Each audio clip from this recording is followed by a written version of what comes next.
राम जय जय राम। श्री राम जय जय राम। श्री राम जय जय राम। श्री राम जय जय राम। राम जय जय राम। श्री राम जय जय राम। श्री राम जय जय राम। श्री राम जय जय राम। श्री राम जय जय राम। श्री राम जय जय राम। श्री राम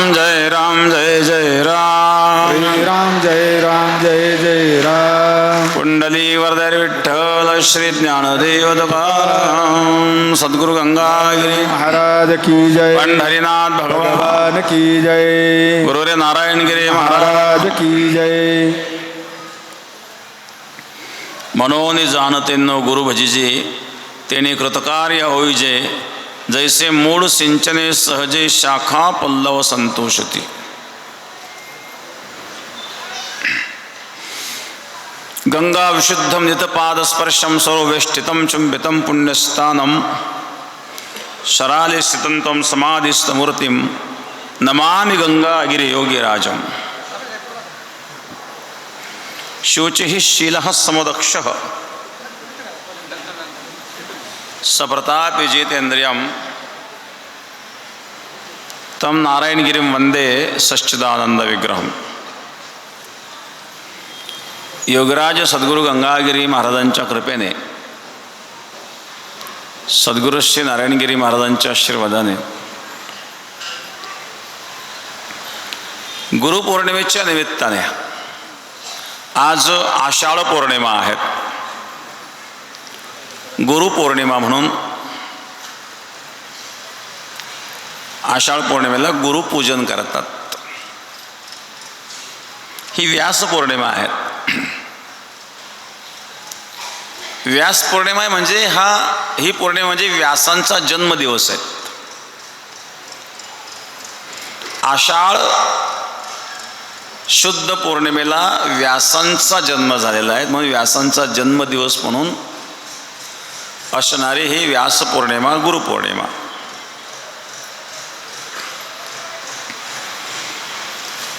व्यास पौर्णिमेला गुरुपौर्णिमा का म्हणतात?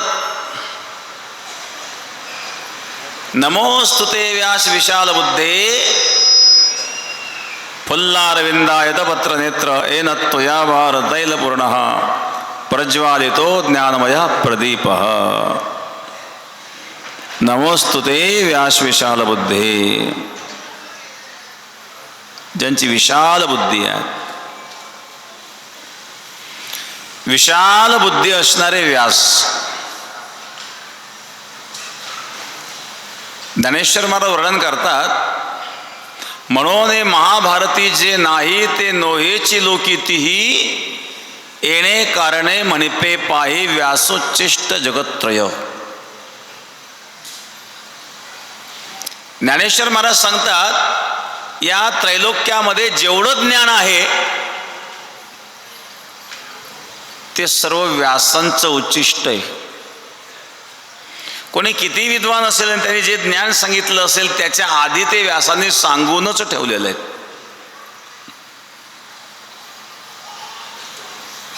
4 वेद असेल, 6 शास्त्र, 18 पुराण आपण म्हणतो। या 18 पुराणाच्या व्यतिरिक्तही पुराण व्यासांनी लिहिलेले आहेत। व्यासद्वारे 54 पुराण लिहिलेले आहेत। 18 मुख्य पुराण आहेत, 18 उपपुराण आहेत आणि 18 उपोपपुराण आहेत। असे 54 पुराण व्यासांद्वारे लिहिलेले आहेत। विस्तृत भाष्य कोणी केलं असेल तर व्यासांनी केलं, कारण व्यास शब्दाचा अर्थच विस्तृत असा होतो। विको घाटी हो, विको नाही ना, हां प्रतिध्वनी येत असेल पत्र्यामुळं। व्यास शब्दाचा अर्थ विस्तार। कथाकाराला सुद्धा व्यास म्हणतात, कथा व्यास। व्यास हा व्यक्तिवाचक शब्द नाही आहे. जसं प्रधानमंत्री, राष्ट्रपती हे व्यक्तिवाचक शब्द नसतात. प्रधानमंत्री पदावर जो कोणी असेल त्याचं नाव वेगळं असतं आणि पद म्हणून प्रधानमंत्री आपण म्हणतो. राष्ट्रपती नाव वेगळे आहेत, व्यक्ती वेगळी आहेत. राज्यपाल हे जे शब्द आहेत हे व्यक्तिवाचक शब्द नाही आहेत. तसं व्यास हा देखील व्यक्तिवाचक शब्द नाही आहे. व्यास म्हणजे विस्तार. व्यासपीठ शब्द आपण व्यासपीठ, व्यासपीठ म्हणजे पीठ म्हणजे स्थान. विस्तृत अशा प्रकारे विवेचन करण्याचं जे स्थान आहे त्याला व्यासपीठ म्हणतात. व्यासांचा जन्मदिवस म्हणजे गुरुपौर्णिमा आहे. संपूर्ण विश्वाला ज्ञानदानाचं कार्य भगवान व्यासांनी केलेलं आहे. तसं श्रीमद भागवतामध्ये भगवंताचे 24 अवतार जे सांगितलेले आहेत त्या 24 अवतारांमध्ये व्यास हा देखील अवतार आहे.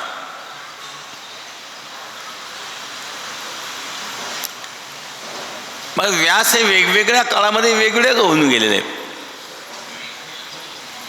आता ज्या व्यासांनी हे ग्रंथ लिहिले त्याला कृष्ण द्वैपायन व्यास म्हटलेले आहेत. कृष्ण द्वैपायन व्यास असं नाव व्यासांचं येतं.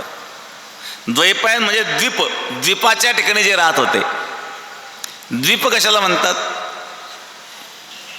द्वीप म्हणजे बेट. आता आपण बेटात आहोत, याला संस्कृतमध्ये द्वीप म्हणतात.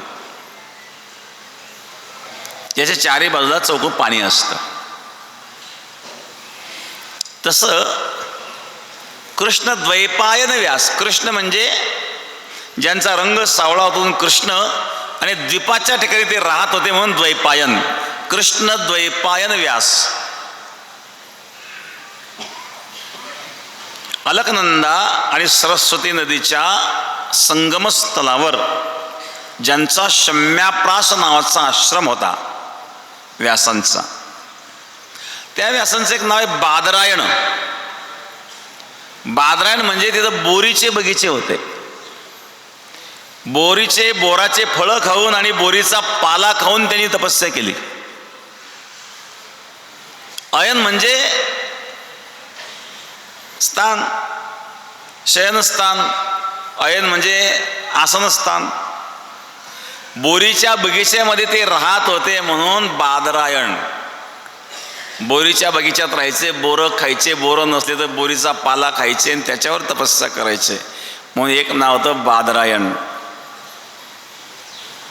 एक नाही कृष्ण द्वैपायन.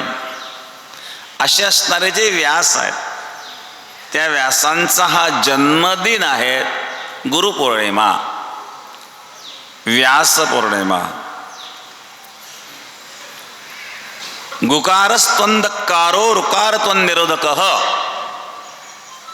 गुरु म्हणजे काय? गुरुची आवश्यकता आहे का? गुरु नसेल देव भेटत नाही का?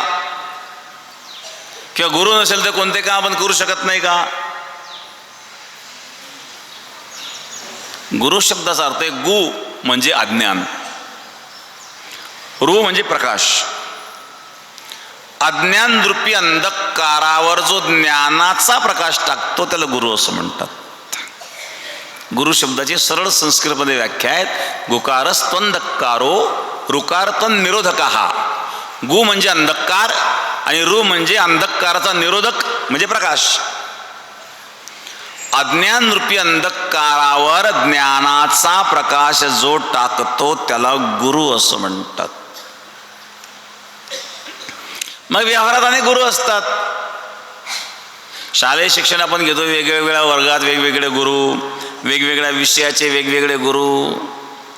बाहेर पडल्यानंतर वेगळे गुरु, शिव्या कशा द्याव्या शिकवणारे वेगळे गुरु, किसे कसे कापावे शिकवणारे वेगळे गुरु, राजकारण कसं शिकवणारे वेगळे गुरु.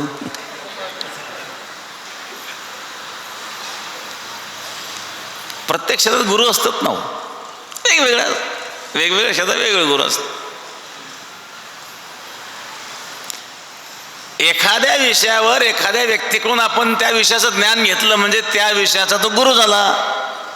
त्याने त्यातलं अज्ञान दूर केलं ना. गुरु म्हणजे काय? अज्ञान दूर करणारा. अज्ञान म्हणजे अंधकार. अज्ञानाचा अंधकार दूर करतो तो गुरु. गुरु शब्दाची सरळ व्याख्या ही. अध्यात्मामध्ये गुरुचं पद किंवा अध्यात्मामध्ये गुरु हा एक विषय वेगळ्या पद्धतीने वापरला.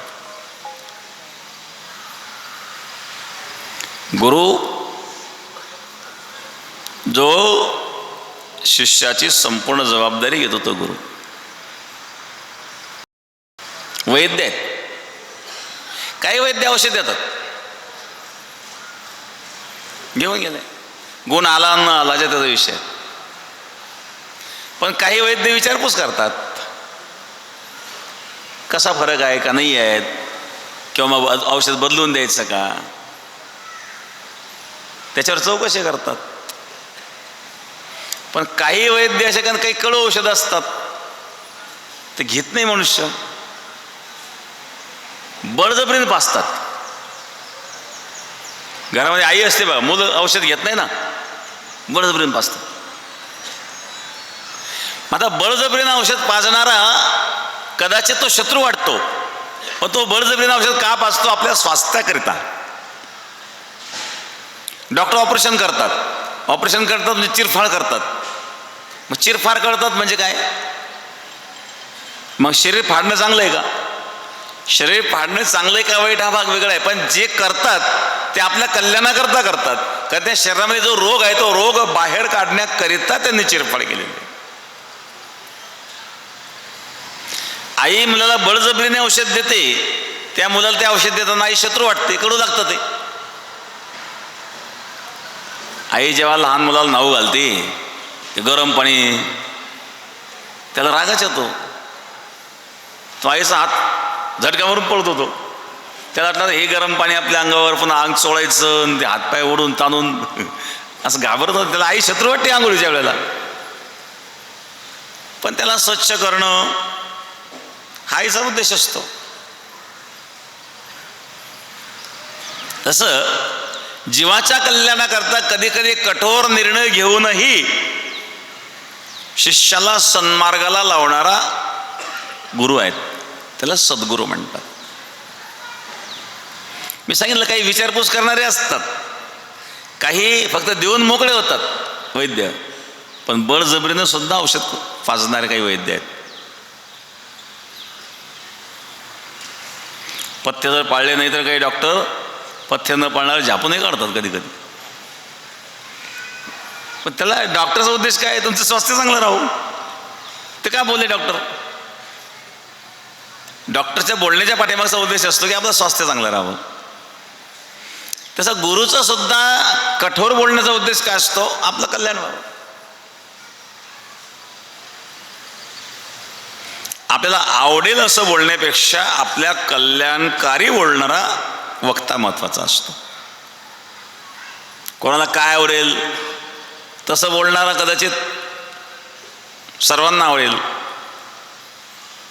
पण श्रोत्याला काय आवडेल याचा विचार करण्यापेक्षा श्रोत्याचं कल्याण कशात आहे हे सांगणारा गुरु असा.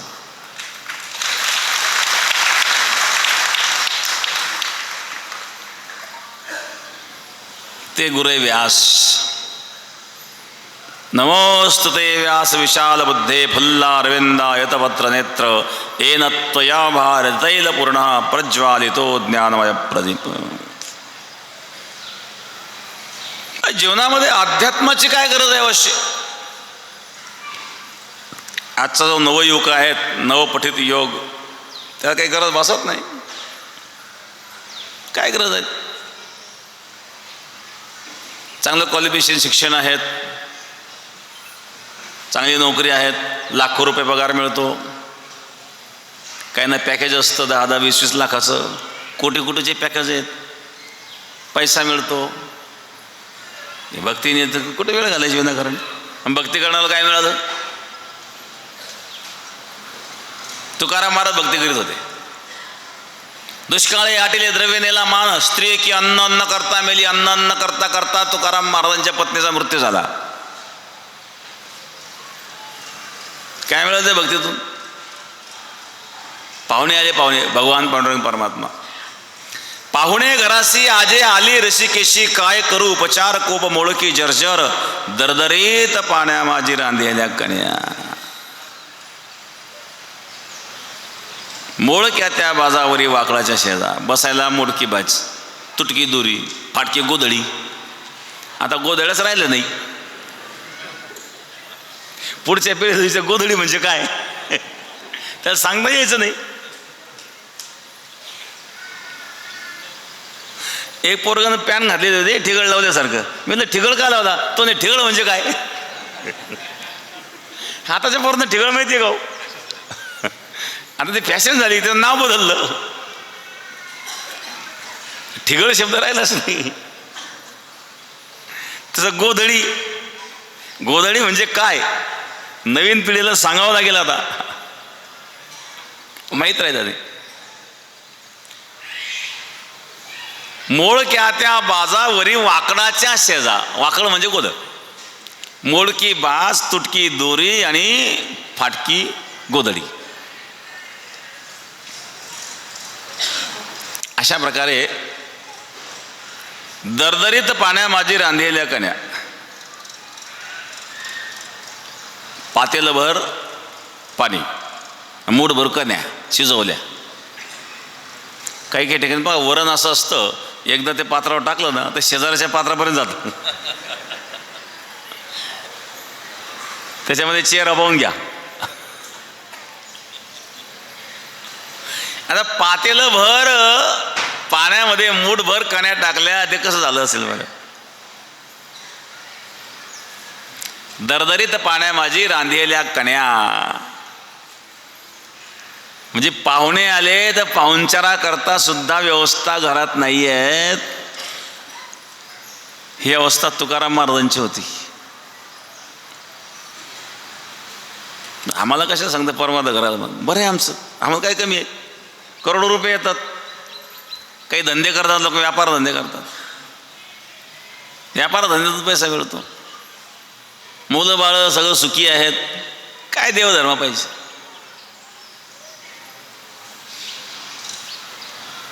जेव्हा अंतःकरणामध्ये जिज्ञासा निर्माण होते तेव्हा परमार्थाची गरज भासायला लागते बरं का. जोपर्यंत जिज्ञासा नसेल तोपर्यंत चालू जीवन, सगळं जग जीवन जगते. पण जीवनामध्ये कधी कधी प्रतिकूलता पण येते.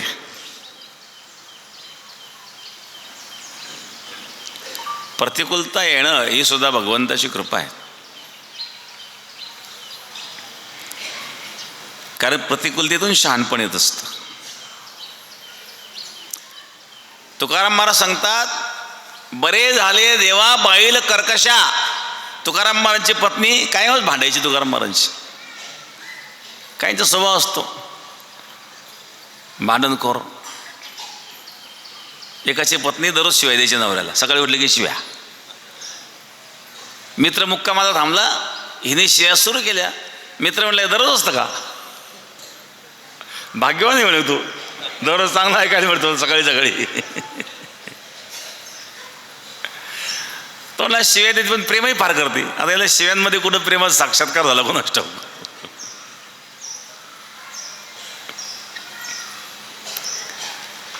तुकाराम महाराज समजा बरे झाले देवा बाईल कर्कशा.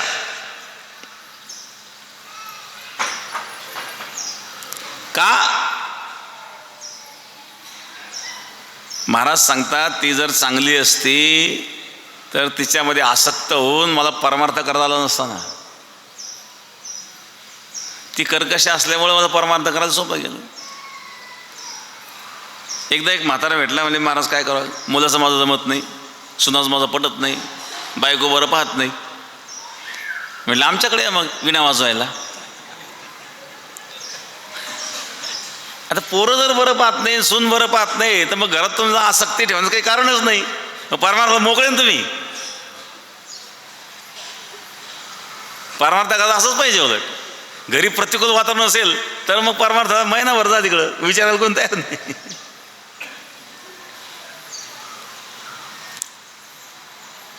प्रतिकूल परिस्थिती म्हणजेच भगवंताची विशेष कृपा आहेत. भगवान जेव्हा सामान्य कृपा करतात तेव्हा परिस्थिती अनुकूल देतात, आणि विशेष कृपा करतात तेव्हा परिस्थिती प्रतिकूल देतात.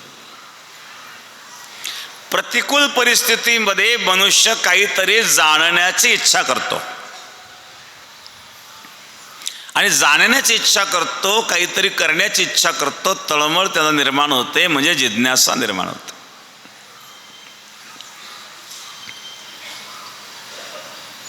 मनुष्य जेव्हा आपल्या वृत्तीला अंतरंग करतो आणि विचार करतो, ज्या जगतामध्ये मी वावरत आहेत, काय आहे जगत?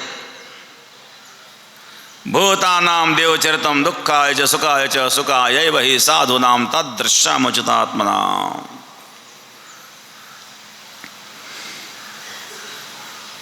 भगवंतांनी जी सृष्टी निर्माण केली त्यात एक सुखी एक दुःखी असं का? एकाच्या कुत्र्याला बसायला फिरायला कार, कुत्रा सांभाळायला 25,000 पगाराचा माणूस, महिन्याला 50,000 रुपये खर्च त्या कुत्र्याचा, आणि एकाला खायला मिळत नाही. हा एक माणूस याला खायला मिळत नाही आणि याच्या कुत्र्याला फिरायला कार.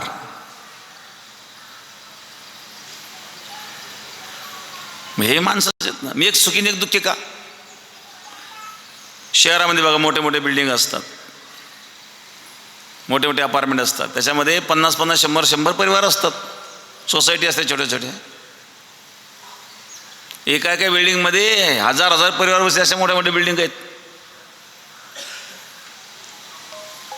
कोणाला घेणं नाही शहरामध्ये. एक पुण्याचा, एक मुंबईचा, एक कलकत्त्याचा, भाषा एक नाही, एकमेकाचा परिचय सुद्धा नसतो काहींना, एकाच बिल्डिंगमध्ये राहतात. याच्याला सुख नाही त्याच्याला दुःख नाही. खेड्यामध्ये तरी बरं आहे, एकमेकाला लोक भेटायला जातात, एकमेकाला सहानुभूती असते, एकमेकाला सहकार्य करतात. शहरामध्ये असं काही राहिलं नाही.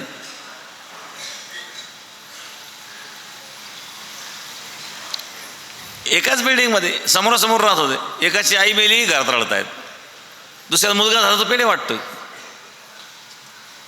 याचं सुख नाही त्याच्याला दुःख नाही. काय आहे जगामध्ये असे? दुःखायचे सुखायचे. का दुःख निर्माण केलं असेल जगाने भगवंतांनी? मग या दुःखापासून आपल्याला मुक्ती मिळू शकत नाही का? मिळत असेल त्याकरता काय केलं पाहिजे? इथून पुढे जिज्ञासेला सुरुवात झाली. काय मी उद्धार पावे न काय कृपा करील नारायण, ऐसे तुम्ही सांगा संत जन करा समाधान चित्त माझे. केव्हा माझा उद्धार होईल, केव्हा भगवंताची कृपा होईल? योग्य मार्गदर्शनाची गरज आहे. दुर्लभत्रयमेव तद्देव अनुग्रह हेतुकम मनुष्यत्व मोक्षत्व महापुरुष संश्रया. शंकराचार्य सांगतात 3 गोष्टी दुर्लभ आहे. एक आहे मनुष्यत्व. माणसं आहेत म्हणून आपण परमार्थ करता येतो. पशु काय, पशु परमार्थ करतात का? गाढव भजन करीत असतात का हो? गाढव भजन करीतच नसतात. गाढव कसे भजन करतील? भजन माणसं करतात. मग खंती ते न करा होणे गाढव कुत्रा. गाढवाच्या कुत्र्या जन्माला लागेल असं नका करू. खंती ते न करा होणे गाढव कुत्रा. मनुष्याला भजन करता येतं आणि म्हणून दुर्लभत्रयमेव येतात देवानुग्रह हेतुकम. भगवंताच्या अनुग्रहाने या 3 गोष्टी मिळतात. पहिले मनुष्यत्व. मनुष्यत्व प्राप्त होण्याकरिता भगवंताची कृपा पाहिजे. दुसरे मोक्षत्व. मनुष्यत्व प्राप्त होऊनही या दुःखापासून वेगळं व्हावं अशी इच्छा निर्माण होत नसेल तर काही लोक दुःखच अंगावर ओढून घेतात. दुःख काही लोक कर्ज करून घेतील, फेटायला आल्यानंतर आणखी मोठं कर्ज करून घेतील, नाही तर उलटं पालटं करीत राहतात. तिकडचं इकडं व्याज भरण्याकरता दुसऱ्या बँकेतून काढायचं, ते भरण्याकरता कोण उसने घ्यायचे, मग त्याला बुडवायचं, काहीतरी कारणं सांगत राहायचे. आणि दुःखच. काही लोकांना दुःख अंगावर ओढून घेतल्याशिवाय समाधानच नाही, त्याच्यातच सुखी मानतात ते. अशा लोकांकरता उपदेश नाही आहेत. पण ज्याला वाटतं की आपण या दुःखापासून आपण बाजूला झालं पाहिजे, या दुःखापासून मुक्त झालं पाहिजे, मग संसारामध्ये परिस्थिती कुठली असू द्या, अनुकूल असेल प्रतिकूल असेल, दरिद्री असेल श्रीमंत असेल, कर्जबाजारी असेल,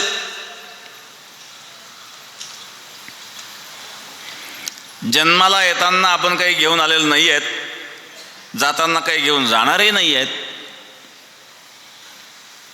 मग काय कमवलं काय गमवलं? ज्याने गमवलं त्याने तरी काय गमवलं, ज्यांनी कमवलं त्याने तरी काय कमवलं? कमवलं काही येणार आहे का सोबत? धन मिळवले कोटी सवे नयरी लंगोटी, लंगोटी सुद्धा सोबत नेता आली नाही. अनुकूल प्रतिकूल प्रसंग येत राहतात. कधी बंगला होईल, कधी करोडपती, तर कधी रोडपती होतो. चांगल्या चांगल्या मोठ्या मोठ्या कंपन्या बंद झाल्या, आता काळ बदलला. नोकिया कंपनी किती नाव होतं पूर्वी, कोणी विचार येत नाही. फिलिप्स कंपनीचं काय राहिलं आता. व्हिडिओकॉन कंपनी आपली दूध साहेबांची, व्हिडिओकॉन कंपनी जगात प्रसिद्ध होती. परंतु काळ बदलला, टेक्नॉलॉजी बदलली, बदलत्या टेक्नॉलॉजीप्रमाणे आपल्याला नाही बदलता आलं तर तो मनुष्य मागं पडतो. संसारामध्ये असंच आहे. यालाच संसार म्हणतात. सम्यक सरती ते संसार. हा त्या टोपी विकणाऱ्याची गोष्ट सगळ्यांना माहिती बघा, शाळेमध्ये आपण शिकलेलो आहे लहानपणी. तो टोपी विकणारा झाडाखाली झोपला, माकड टोप्या घेऊन गेले वर. त्याने काय केलं, डोक्यातली एक टोपी खाली टाकली, त्या सगळ्या माकडाने टोप्या खाली टाकल्या, ते जमा केल्या बाजारात गेला.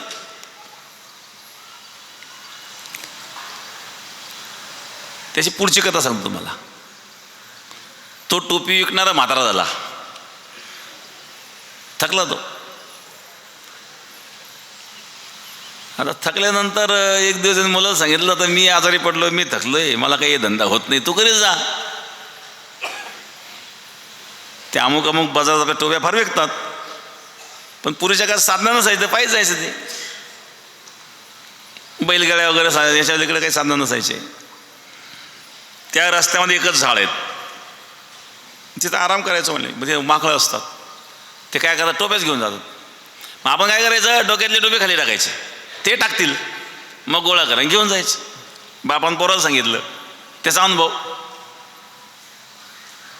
आता बापाच्या जागेवर पोरगा आला, बापाच्या जागेवर पोरगा आला, बरोबर आहेत, पण त्या माकडाची पण पिढी बदलली ना.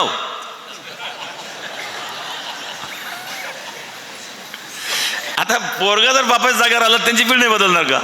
यांची पिढी बदलली, त्यांची पिढी बदलली. आता पिढी बदलली म्हणजे मागच्या पिढीमध्ये जे विचार असतात तेच विचार पुढच्या पिढीत असते असं काही सांगता येत नाही. बरं का, पिढी बदलतो. हा त्या झाडाखाली झोपला, काही माकडांनी टोप्या नेल्या, हा उठला नाही, डोक्यातली टोपी खाली टाकली, पण त्या पुढच्या पिढीला माहिती नव्हतं टाकायची. त्याने एकही टोपी खाली टाकली नाही, उलट याने टाकलेली टोपी एकाने उचलून घेऊन गेला, त्याला टोपी नव्हती. तेल गेलं, तूप गेलं, हाती धुपाटणं आलं. म्हणजे बाप जे करतो तेच मुलाने करावं असं म्हणत असं तर संसारात चालत नाही. बापाने त्यांच्या काल परिस्थितीनुसार जे काही आचरण केलं असेल, मुलाने सुद्धा आजच्या परिस्थितीनुसार वागलं पाहिजे. याला संसार म्हणतात. काळ बदलला, परिस्थिती बदलली, विचार बदलले, पण हे सगळं अनुकूल प्रतिकूल या परिस्थिती बदलत असतात. पण हे जरी बदलत असेल तरी एक विचार मनामध्ये हा आहे की ज्या सुखामध्ये दुःख नको अशा प्रकारचं सुख मिळू शकतं का आपल्याला, की त्या दुःख नाही आहे आणि चिरकाळ टिकणारं सुख पाहिजे. एकाला मुलबाळ होत नव्हतं, 12 वर्षानंतर मुलगा झाला आणि त्या मुलाचा उत्सव असा थाटामाटात सुरू केला त्यांनी. 12 दिवस दररोज भजन,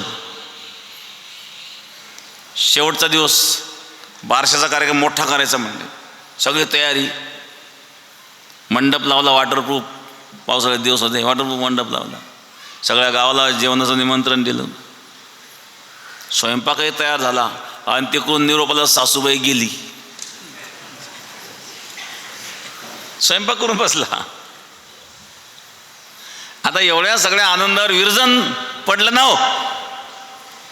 संसारामध्ये कोणाच्या सुखावर कधी विरजन पडलं काही सांगता येत नाही.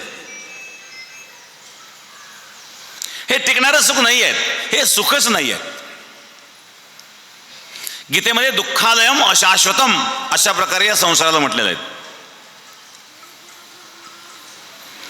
आणि म्हणून अशा प्रकारे हा भाव निर्माण झाल्याच्या नंतर एक जिज्ञासा मनामध्ये निर्माण होते आणि जिज्ञासा निर्माण झाल्याच्या नंतर मग योग्य मार्गदर्शनाची गरज भासायला लागते. म्हणून पहिलं आहे मनुष्यत्व, दुसरे मुमुक्षत्व. मुमुक्षत्व म्हणजे या दुःखातून मुक्त होण्याची इच्छा, नकोय मला हे दुःख, एक वेळ करी या दुःखा वेगळे, हे प्रभो एक वेळ मला या दुःखापासून वेगळं कर, नकोय दुःख मला.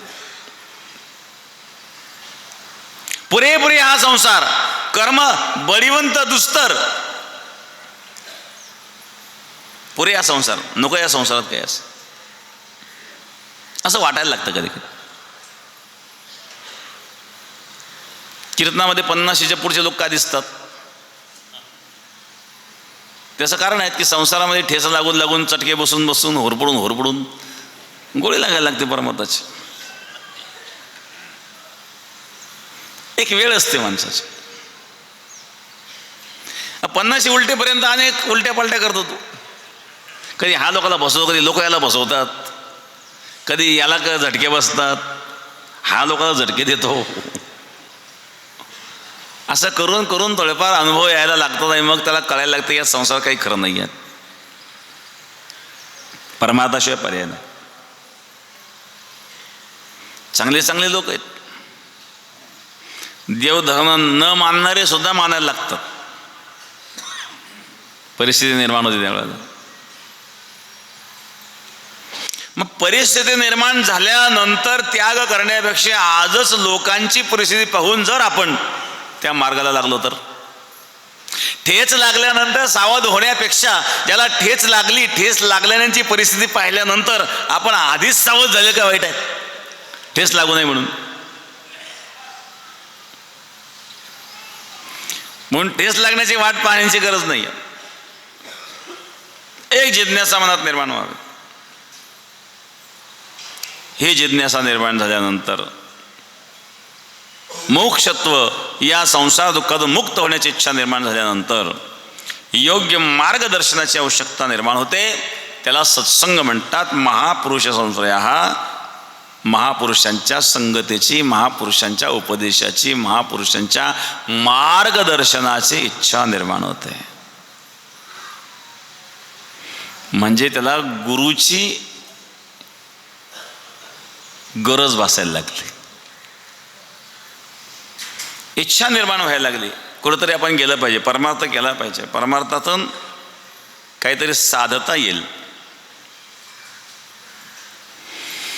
आणि जेव्हा आपण एखाद्या महात्म्याकडे जातो आणि अज्ञानाचा अंधकार आपला दूर होतो, तो अज्ञानाचा अंधकार दूर करणारे जे कोणी आहेत त्यांनाच गुरु असं म्हणतात. गुकारस्तंधकारो रुकार तन्निरोधका. आणि या सर्व ज्ञात्यांपैकी सर्वात आणि महत्त्वाचे ज्ञानी गुरु म्हणजे व्यास. ज्या व्यासांनी संपूर्ण ज्ञान आपल्याला मोकळं केलं, विस्तृत केलं, सोप्या भाषेत सांगण्याचा प्रयत्न केला, ती व्यास पौर्णिमा म्हणजे गुरु पौर्णिमा आहे आज.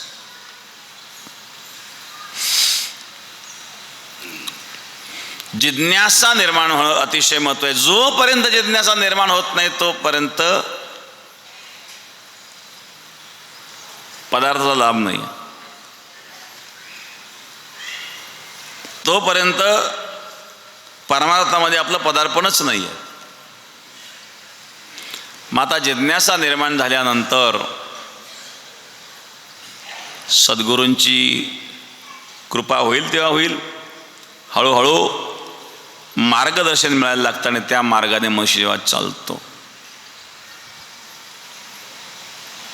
शास्त्रामध्ये चित्तशुद्धीचा एक पहिला मार्ग सांगितला, कर्म मार्ग, निष्काम कर्म. जोपर्यंत आपलं चित्त दूषित आहे तोपर्यंत ध्यान घडत नाही. डोळे बंद करून बसले ध्यान घडतं का? डोळे बंद करून बसणं म्हणजे ध्यानाचं नाटक करणं येते. ध्यानाची ती प्रक्रियाच नाही आहेत. अगोदर चित्त पूर्ण शुद्ध करावं लागेल, चित्त पूर्ण स्थिर करावं लागेल आणि अज्ञान घालावं लागेल, तेव्हा ध्यान घडेल. चित्त स्थिर नाही आहेत. मनुष्य एकांतात जेवढं चिंतन करतो विषयाचं तेवढं लोकांतात करीत नाही. एकांतात चंचलता वाढते. तुम्ही एकांतात बसा बरं, तासभर बसा. बसू शकणार नाही तासभर डोळे बंद करून. एवढं सोपं नाही तासभर बसणं. नुसतं डोळे बंद करून बसलं तर अनेक प्रकारचे विषय मनामध्ये येतात. एकांत साधकाकरिता असतो, एकांत विषय माणसाकरता नसतो. विषय माणसाने एकांतात जाऊच नाही. कारण मनुष्य एकांतामध्ये जेवढं वाईट चिंतन करतो तेवढं लोकांतात करीत नाही. मनुष्य मनाने जेवढं पाप करतो तेवढं शरीराने करीत नाही.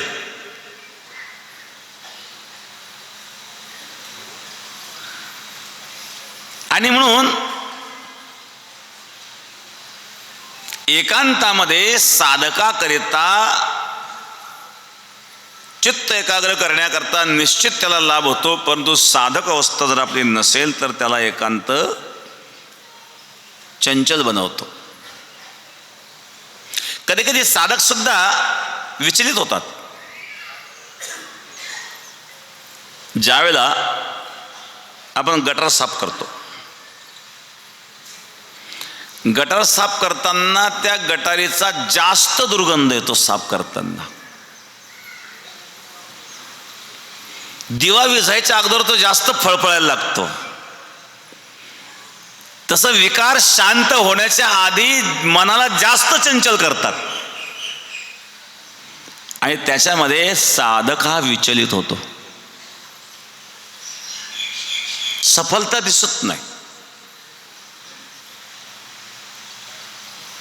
मग तो काय करतो? काही लोक काय करतात? मार्ग बदलतात. याचं काही खरं नाही. मग दुसरे महाराज पहा. या महाराज काय करे किंवा दुसरे संप्रदाय. हा आमच्या महाराजाकडे या, आमचे महाराज 5 मिनिटात तुम्हाला समाधी लावून देत.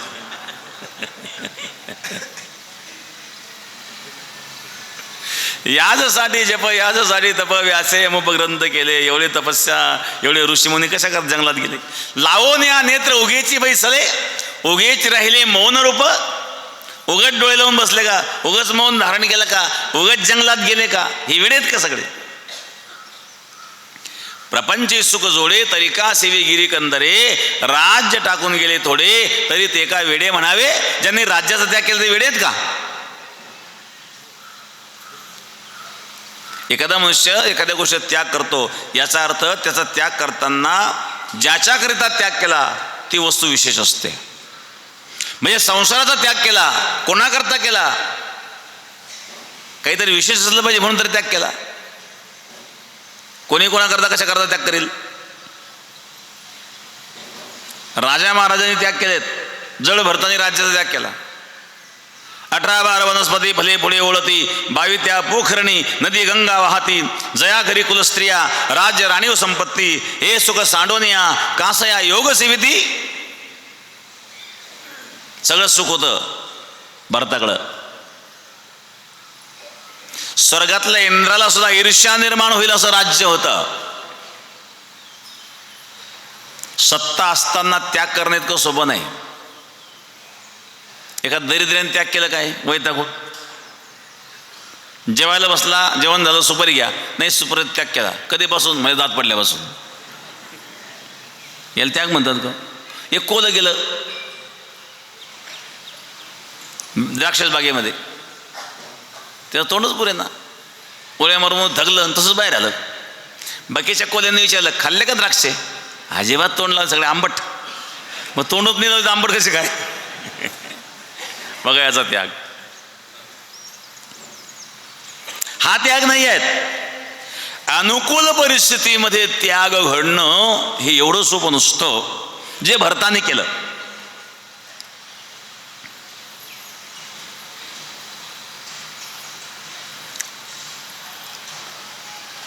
मावी त्या पोखरणे नदी गंगा वाहती, जया घरी कुलस्त्रिया राज्य राणे संबंध. गोपीचंदांनी त्याग केला.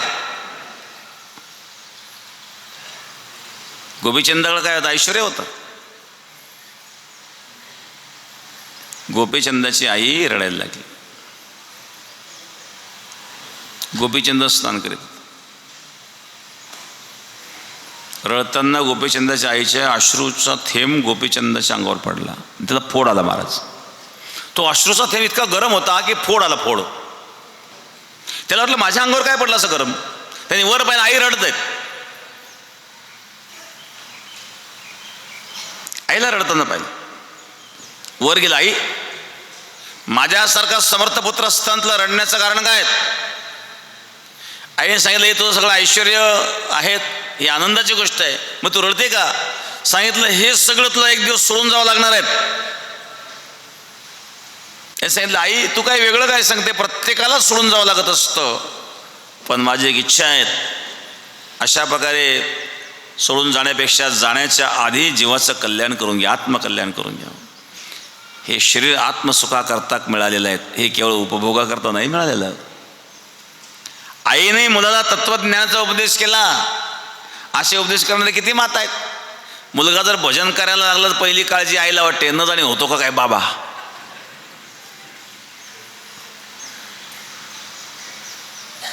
आईने सांगितलं त्याग करायला, गोपीचंदाने आईच्या सांगण्यावरून त्याग केला. गोपीचंदाच्या आईने गोपीचंदाला 3 गोष्टी सांगितल्या. तू जंगलात जाणार, मखमलीच्या गादीवर झोपत जा म्हणले, पक्वान्नाचं भोजन करीत जा आणि किल्ल्यात राहत जा. गोपीचंद म्हणलं हे कसं काय, जंगलात मिळेल काय मखमलीच्या गादीवर झोपायला? पक्वान्न कुठून मिळायची, किल्ला कुठं मिळायचा? माझ्या भाषेतलं कळले नाही म्हणे. मखमलीच्या गादीवरची झोप म्हणजे काय? भजन करता करता इतकं भजनात तल्लीन झालं आणि शरीर थकून गेलं की ते पडलं तिथे झोप येणार. ते मखमलीच्या गादीवर झोप आहे. आमचे शेतकरी बघा कष्ट करतात, आंब्यात जाळे काढले, न्याहारीला आवतं सोडले, न्याहारी झाली की पडले की ढेकळात घोरायला लागतो. हे मखमलीच्या गादीवर झोप आहेत. स्पंजच्या गादीवर झोपतो गोळ्या खाऊन, का झोपच येत नाही. काही लोकांना गोळी खाल्ल्याची झोप, सवय झाली गोळीची, गोळी खाल्ल्याची झोप नाही येत. मग आता झोप येण्याकरता गोळी खावी लागते आणि या ढेकळात घोरतो. खरी झोप मखमलीची कोणाची बरं? ढेकळात घोरणाराची. पक्वान्नाचं भोजन करीत जा.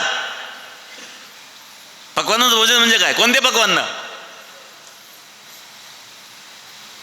जेव्हा कळकळून भूक लागते ना तेव्हा शिळे भाकर सुद्धा पक्वान्न आहे. हे तर भूकच लागत नाही. समोर गुलाबजाम काय आहेत, बासुंदी काय आहेत, बदामचा शिरा, हे सगळे गोड पदार्थ, डायबिटीस, पुन्हा भूकही नाही. जो कष्ट करून कळकळून भूक लागली, कळकळून भूक लागली, शिळ्या भाकरी देऊ द्या. काय गोड लागतात ते शिळ्या भाकरी. हा गुलाबजाम खाऊ शकत नाही.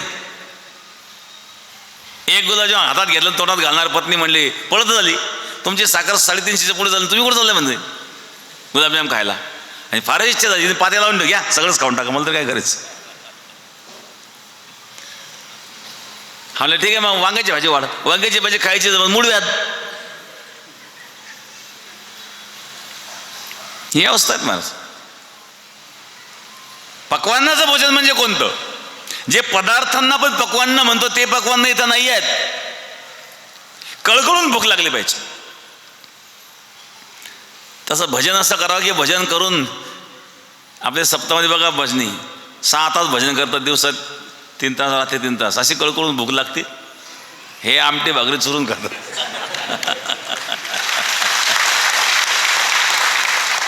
काय करतात गुलाबजामला? हा आनंद आहे का गुलाबजाममध्ये? एकदम. याला पक्वान्नाचं भजन म्हणतात. भजन करावं, असं भजन करावं की भजन करता करता कळकळून भूक लागावी. मग जे समोर येईल ते खा, ते पक्वान्न नाही. तिसरा मुद्दा होता किल्ल्यात राहत जा. किल्ल्यात राहायचं म्हणजे काय? हा सत्संग रूपी किल्ला आहे. ओपन समोरासमोर युद्ध करणं एवढं सोपं नसतं, पण किल्ल्यातून युद्ध करणं सोपं असतं. पूर्वी राजे महाराजे किल्ले कशा करता बांधत होते? युद्ध करण्याकरता. तर किल्ल्यामध्ये लपता येतं, किल्ल्यामध्ये सामुग्री ठेवता येते. तसं सत्संगरूपी एक किल्ला आहे.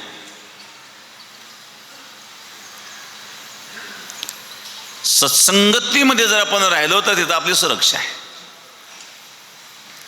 जोपर्यंत मनाचा स्वतःवर भरोसा नाही तोपर्यंत मनावर विश्वास ठेवू नये, माणसाने स्वतंत्र राहू नये. पूर्वीच्या काळामध्ये सासूच्या ताब्यामध्ये सुना असायच्यात, सुनांचा जाच असायचा, पण जरी असला ना तरी तो सासूचा अनुभव होता. त्या सासूच्या हातून तावून सळकून निघाल्यानंतर तिचं जीवन एक वेगळं असायचं.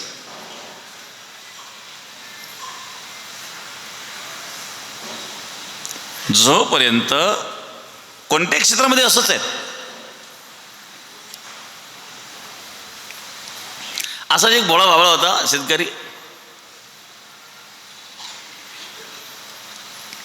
तो गेला एका आश्रमामध्ये. त्याला तर मला आश्रमाचं राहायचं, काय थकलो होते कामधंदे करून करून, काय मजा आहे म्हणले. इथे पंक्ती देतात लोक, खाऊ पिऊ घालतात, कोणी दक्षिणा देतं, कपडे देतात, वरून दक्षिणा. गेला तो आश्रमामध्ये. आता आश्रमात गेल्यानंतर तिथं काही बाकीचे जुने विद्यार्थी, मग जुने विद्यार्थी नवीन विद्यार्थी जास्त काम सांगतात. याच्याही वाटेत त्याला करायला लागतं. तुम्ही का करीत नाही, मला एवढं काम सांगतात. तू नवीन आहे अजून.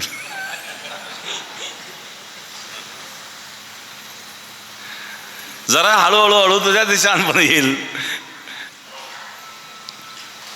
तो म्हणलं मग मला एवढं तुम्ही काम सांगता, तुम्ही कमी करतात. आणि गादीवर बसलेलं कोण आहे म्हणे, हे तर नुसते गप्पाच मारतात म्हणले, ते काहीच करीत नाही. ते आपले गुरु आहेत म्हणले.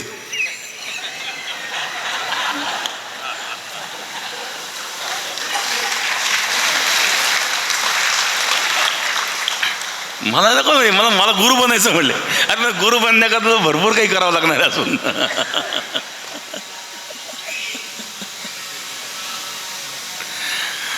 ते त्या आसनावर बसले म्हणजे इतके सहज बसलेले नाही ते.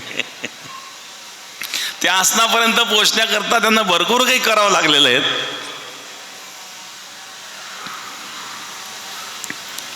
आणि म्हणून अशा प्रकारे साधनेतून मनुष्य हळूहळू त्रुटी होतात. त्या त्रुटीतून सुद्धा काहीतरी शिकायला लागतो. त्याकरता प्रसंगी योग्य मार्गदर्शनाची आवश्यकता असते. मन जे असतं ना, मन हे धोकेबाज असतं, मनावर कधी विश्वास ठेवू नये. आणि म्हणून साधना करून, भक्ती करून, भजन करून मनाला स्थिरता जेव्हा प्राप्त होते त्यावेळेला मनुष्याने स्वतंत्र राहावं. पण जोपर्यंत मन ताब्यात नाही तोपर्यंत स्वतंत्र राहू नये, सत्संग रूपी किल्ल्यात राहावं.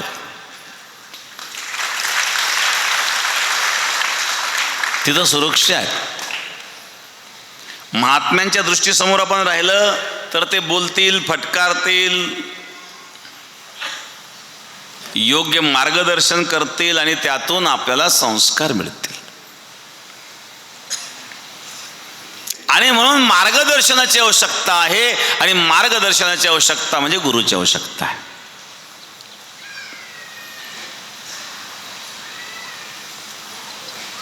मज हृदय सद्गुरु जेणे तारिला संसार पुरू म्हणून विशेष अत्यादरू विवेकावरी. माझ्या हृदयात सद्गुरू आहेत माऊली सांग. म्हणून जाणते न गुरु वजिजे तेने कृतकार्य होईजे जैसे मूळ सिंचने सहजे शाखा पल्लव संतोषती. माऊलीने एक उदाहरण दिलं या ठिकाणी. मूळ सिंचने सहजे, झाडाच्या मुळाला जर पाणी टाकलं तर सिंचन करिता मूळ वृक्ष ओलावे सकळ. मुळाला सिंचन केल्यानंतर शाखा पल्लव संतोषते. झाडाचा पाला आपोआप टवटीत होतो, फांद्या टवटीत होता.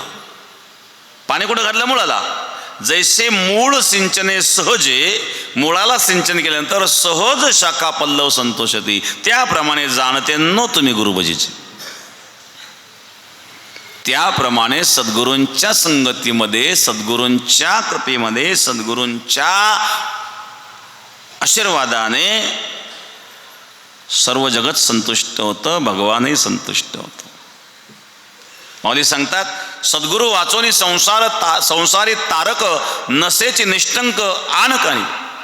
इंद्र चंद्र देव ब्रह्मादी करुणी संशयाची श्रेणीच्या दिचना. उघडे परब्रह्म सद्गुरूची मूर्ती पूर्वी ती आरती शिष्याची. सद्गुरू म्हणजे उघडं चालतं बोलतं परब्रह्म आहे. इच्छा पूर्ण करतात. त्यांना कळतं, त्यांना माहीत आहेत आपण कुठं आहोत. मग चित्तशुद्धी करता कर्म मार्ग सांगितला. मग कर्म कसे करावे? सद्गुरूंची शिकवावं त्याप्रमाणे करावे. निषिद्ध कर्म जर केलं दुःख भोगावं लागेल. काम्य कर्म आहेत, निषिद्ध कर्म आहेत, नित्य कर्म आहेत, नैमित्तिक कर्म आहेत, सकाम कर्म आहेत, निष्काम कर्म आहेत. कर्माबद्दल बोलायचं ठरलं तर त्याच्यात 2 तास जातील. पण इथं आपण कर्माबद्दल सांगण्याची आवश्यकता नाही पाहत. पण कर्म निष्काम असावं. निष्काम कर्म हे चित्तशुद्धीला कारण असतं. सेवा ही चित्तशुद्धीला कारण. जे ज्ञानाचा कोर्टा ते सेवा दारवंटा जो स्वाधीन करी सोबटा ओळखून. सेवा हे ज्ञानाचं द्वार आहे. त्यानंतर दुसरे चंचलता. चंचलम मन कृष्ण प्रमाति बलद्धम तस्सम निग्रम म्हणणे वायुर्य सुदुष्करम. अर्जुन तो देवाही मन फार चंचल आहेत. याला स्थिर करणं फार अवघड आहे. ते कुठेही जातं, एका जागेवर थांबत नाही. म्हणून त्याच्याकरता उपासना मार्ग आहेत. उपासनेमध्ये काय आहे? इष्टदेवतेचं चिंतन. मग कोणी राम भक्त असेल तो रामाचं चिंतन करेल, कृष्ण भक्त असेल कृष्णाचं चिंतन करेल. कोणत्याही देवतेचं चिंतन करा, कोणतेही चिंतन करा, पण एका चिंतनात राहा. एका चिंतनामध्ये राहिलं म्हणजे आपली ऊर्जा त्या ऊर्जेचं एकत्रीकरण होतं. आणि ती ऊर्जा एकत्रित झाल्याच्या नंतर ते प्रभावी ठरते. बघा भिंग कास आपण वापरतो. तो भिंग कास जर असा उन्हात धरला ना तर तिथं त्या जो प्रकाश खाली पडतो ती जर आपण काळी ठेवली ना पेटीची तर ती पेटते. एवढी उष्णता निर्माण कशामुळे झाली? त्या भिंगाने काय केलं? ते बाकीची उष्णतेची ऊर्जा एका जागेवर केंद्रित केली. तसं जेव्हा आपलं चित्त एकाग्र होतं. बघा संसारामध्ये चित्त एकाग्र नाही आहे. काय करतं संसारामध्ये? शरीराने काम करतोय पण मन कुठे जाते? मन माणसं वर्तमानमध्ये राहतच नाही. तो कधी भूतकाळात जाईल, कधी भविष्याची चिंता करेल. ते विखुरलेलं मन आहे. त्या विखुरलेल्या मनाला जेव्हा तुम्ही एका ठिकाणी एकाग्र कराल त्यावेळेला त्याच्यामध्ये शक्ती निर्माण होईल. ती ऊर्जेचं केंद्रीकरण होईल. आणि ऊर्जेचं केंद्रीकरण झाल्यानंतर ती ऊर्जा तुम्हाला कोणतंही काम सिद्ध करण्याकरता सफलता प्राप्त करून देईल. म्हणून चित्त एकाग्र पाहिजे. आणि त्याच्याकरता उपासना सांगितली. मग उपासना कोणत्याही देवतेची करा, जप नामजप कोणताही करा. विशिष्टच नामाचा जप केला पाहिजे असं काही नाही आहे. विशिष्ट देवाची उपासना केली पाहिजे असं काही नाही आहे. कारण परमात्मा सर्वदूर भरून उरलेला आहे. जिथं दृष्टी जाईल तिथं तो आहे. सर्वस्य चाहम हृदि सन्निविष्टो मत्त स्मृतिर्ज्ञानमपोहनंच वेदैश सर्वैरहमेव वेद्यो वेदांत कृद्वेद विदैव चाहम सर्वस्य अहम हृदि सन्निविष्टो. सर्वांच्या हृदयात मी आहेत, त्याला पाहायचं आहे.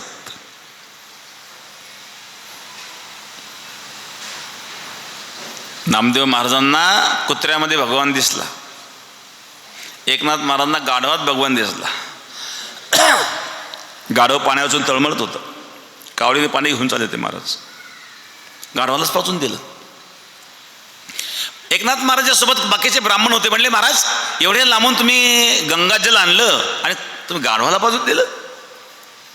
एकनाथ महाराज म्हणले माझा रामेश्वर मला त्या गाढवात दिसतोय.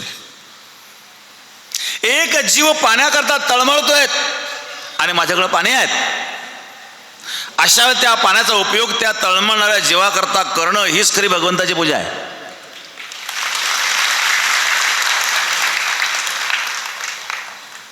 त्या पाण्याने अभिषेक करण्यापेक्षा गरज असणाऱ्याला प्यायला देणं, मी त्याचा आत्मा शांत करतोय. आपण त्याच्या हृदयात आत्मा आहेत ना, त्याच्या हृदयात परमात्मा आहे ना, तो शांत होतोय ना.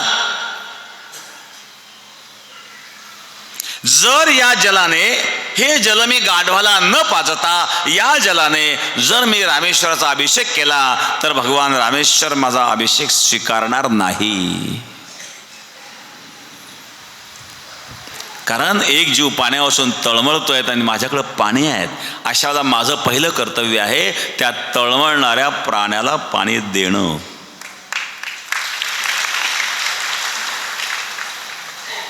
हीच खरी भगवत पूजा आहे. श्रीमद भागवतामध्ये रंतीदेवाची कथा आहेत. रंतीदेव राजा होता महाराज, चांगला होता, सज्जन होता. पण सज्जन माणसं राजकारणात चालत नसतात. निवड सज्जनपणा चालतो का? कोणी लुटून देईल, समोरचा जसं असेल तसं वागावं लागतं. आता एवढं मोठं राज्य चालवायचं आणि ते राजा काय करायचा, माझ्या राज्यात कोणी दुःखी असू नये, कोणी दरिद्री असू नये. मग गरीबाला खूप धन देऊन टाकायचं, श्रीमंत करून टाकायचं. होत नाही तर श्रीमंत करून पाहतो तुम्ही प्रयोग. एखादा गरीब आहे त्याला 1 कोटी रुपये द्या, ज्याला खायला मिळत नाही. पुढच्या वर्षी बघा त्याने काय केलं, तर कोटी रुपये. तो 1 कोटी 2 कोटी नाही करणार, तो दारू पिईल, नाही ते कर्म करील. असे पैसे दिले ते सुधारतो असं काही नाही आहेत. राजाला वाटलं हे सुखी राहावे, मग जो दरिद्र गरीब आहे त्याला वाटतायत, असं चालत नसतं, घडत नसतं. असं काही बुद्धी सुचल त्याला, कोणत्याही मार्गाने तो पैसा जाईल. शेवटी दान देऊन देऊन राजा दरिद्री झाला आणि त्याचा परिणाम असा झाला की परकीय राजाने आक्रमण केलं. बघा शेवटी शत्रू कमजोरी पाहत असतो. आता हा झाला कमजोर, आहे सज्जन, हे बरोबर आहेत, पण असाही सज्जन काय पुन्हा काय उपयोगाचं. एखादा व्यापार धंदा उद्योग आहे, उद्योग व्यापारामध्ये मदत करणं हा भाग वेगळा. पण एखादा गरीब मनुष्य आहे त्याला खूप पैसे देऊन टाकले, तो श्रीमंत करून टाकला, तो श्रीमंत नाही होत. हा तो जर काही व्यवसाय करीत असेल, त्या व्यवसायात जर त्याला मदत केली तर तो श्रीमंत होऊ शकतो, पण तो व्यवसाय करण्याची क्षमता त्याच्यामध्ये असावी. भलताच गरीब श्रीमंत नाही होत. त्याचा परिणाम असा झाला, परकीय आक्रमण झालं आणि नंतर प्रकार असा घडला की सेना एवढी चालवायची म्हटल्यानंतर सैनिकांना पगार देण्याकरता काही राहिलं नाही ना हो. मग सैनिकांना पगार देण्याकरता जवळ काही राहिलं नाही. सैनिक शत्रुपक्षाच्या मार्गाला लागले, त्यांनाही त्यांचा परिवार चालवायचा आहे. आणि त्याचा परिणाम शेवटी राजा हारला युद्धामध्ये. मग राज्य चालवता इतका सज्जनपणा पण चालत नाही. भजन करायला चालतो सज्जन, ज्याला भजन करायचं आहे, परमार्थ करायचं आहे. तर अशा प्रकारे प्रकार असा घडला. शेवटी त्यांनी राज्य सोडलं, त्याला हद्दपार केलं देशापासून. तू या देशात राहू नको. हद्दपार झाला महाराज, वन भटकू लागलं. अन्न नाही. एक राजा आज जंगलात फिरतोय, बरं कोणाचं वाईट केलं नाही, असं काही नाही की तुम्ही कोणाचं वाईटच केलं पाहिजे. तुकाराम महाराजांनी अंबाजीबाईचं काही बिघडलं होतं का? काही न बिघडवता अंबाजीबाईंनी तुकाराम महाराज त्रास दिला. ज्ञानेश्वर महाराजांनी विसोबा केसरीचं काय बिघडवलं बरं?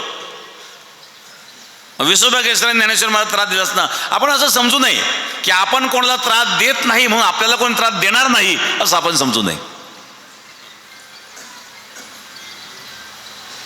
आता एवढा राजा जो सज्जन जरी होता तरी सज्जन जरी असला तरी राज्य चालवण्याकरता काही नियम आहेत. आज दरदर भटकतोय वनामध्ये. 38 दिवस अन्न पाणी नाही महाराज, 38 दिवस. 38व्या दिवशी एका माणसाने कोणीतरी अन्न आणून दिलं, पाणी दिलं. आता भोजन करून तृप्त व्हायचं. एक मनुष्य आला, अहो मला फार भूक लागले, मी 3 दिवसापासून उपवास आहे, काहीतरी द्या मला. मी त्याला जेव घातला, तो निघून गेला. थोडंफार शिल्लक राहिलं, आता हे आहे ते खावं, पाणी प्यावं. दुसरा आला, हो मी आणि माझा कुत्रा उपवास आहे म्हणले, त्यालाही देऊन टाक.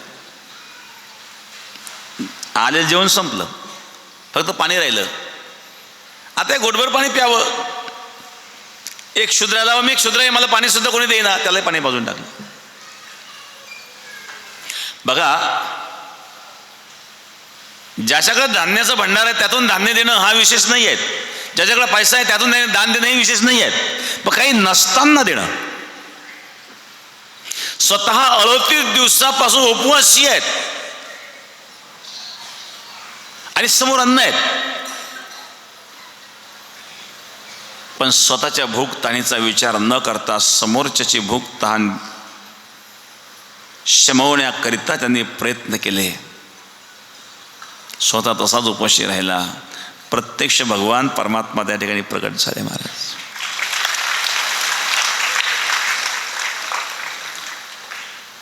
ही परीक्षा होती.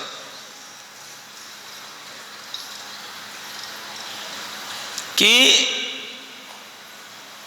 परिस्थिती अनुकूल असेल किंवा प्रतिकूल असेल, दुसऱ्यावर दया करण्याची जी वृत्ती आहे, अशा लोकांचं नाव इतिहासामध्ये पुराणामध्ये लिहिलं जातं. जगात तर जगणारे सर्वच लोक आहेत. कोण विचारतं?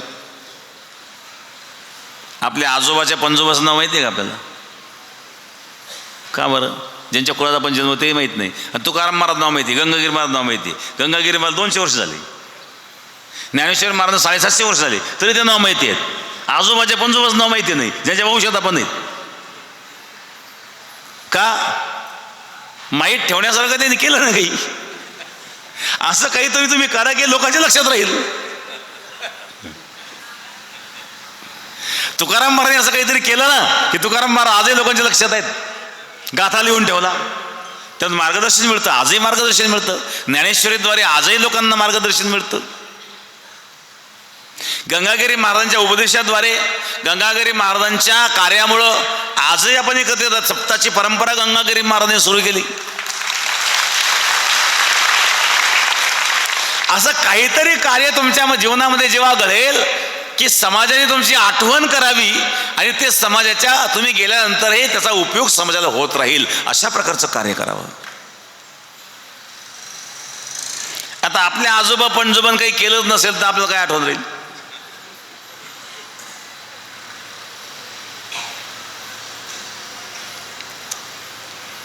रंतीदेवाचं उदाहरण हजारो वर्षापूर्वीचं उदाहरण आहे, पण आजही पुराणामध्ये त्याचा उल्लेख आहे. का? 38 दिवस अन्न पाणी नसताना 38व्या दिवशी कोणतरी अन्न दिलं, पण त्याला स्वतःची भूक शमवण्याचा प्रयत्न न करता दुसऱ्याच्या भुकतानीचा विचार केला. हे महापुरुषाचं लक्षण असतं महाराज. हेच विष्णूची महापूजा. अनुभव नाही तुझा. स्वामी काज गुरु भक्ती पितृवचन सेवापती हेच विष्णूची महापूजा. अनुभव नाही तुझा.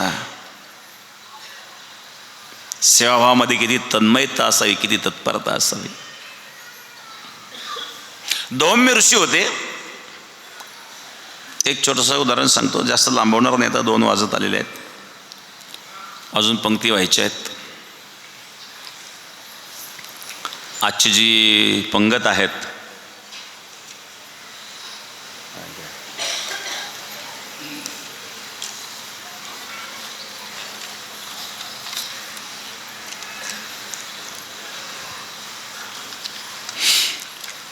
मान्य श्री कैलासवासी कैलासाबा चिकडगावकर यांच्या स्मरणार्थ भाऊसाहेब पाटील चिकडगावकर आणि माननीय आमदार प्राध्यापक रमेश पाटील बोरनारे सर यांच्या वतीनं आजची ही महाप्रसादाची पंगत या ठिकाणी संपन्न होणार आहे. प्रवचन संपल्यानंतर त्यानंतर योगीराज सद्गुरू गंगागिरी महाराज अखंड हरिनाम सप्ताह 119 धनगरवाडी आणि पंचकृषी या सप्ताहाच्या ध्वजारोहणाचा कार्यक्रम 7 तारखेला 11 वाजता हे ध्वजारोहण होणार आहेत. तर धनगरवाडी धनगरवाडी वाकळीच्या जवळ आहेत, श्रीरामपूरपासूनही जवळ आहेत. तर अशा प्रकारे तिथं धनगरवाडीला ध्वजारोहणाचा कार्यक्रम जो होणार आहे सप्ताहाचा 7 तारखेला 11 वाजता.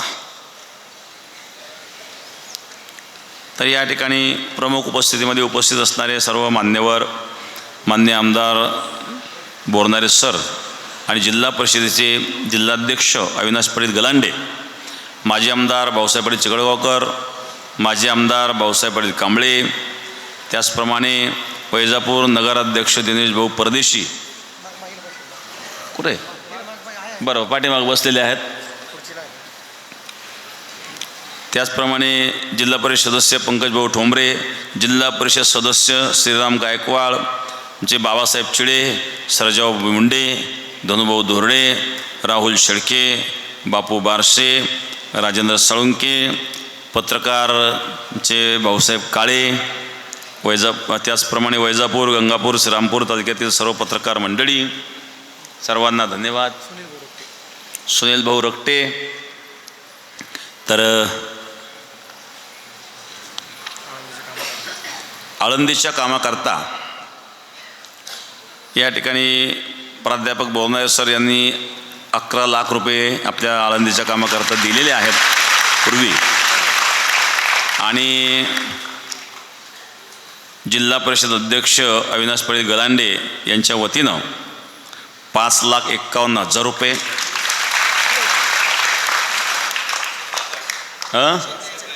बरं, काय हरकत नाही.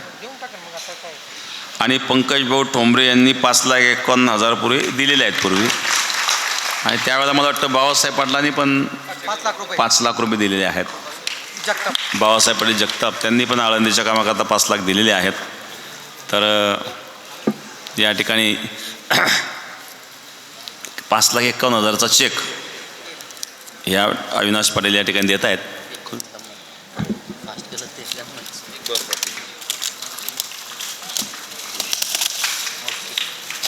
बरं,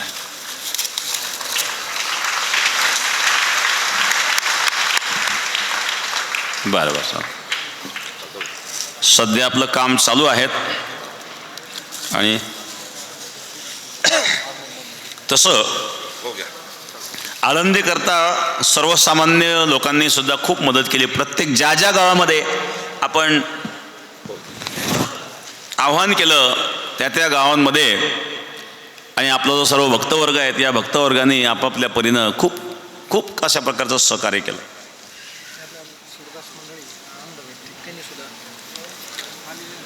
आणि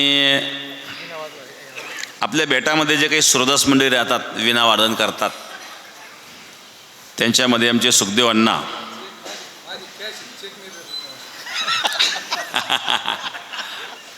नाही, तुम्ही कॅश दिली, आणि मला वाटतं पुण्यतिथीच्या मागच्या दिलं 11 लाख रुपये सरांनी पण दिलेले आहेत. पाटलांनी इथं चेक दिला आहेत.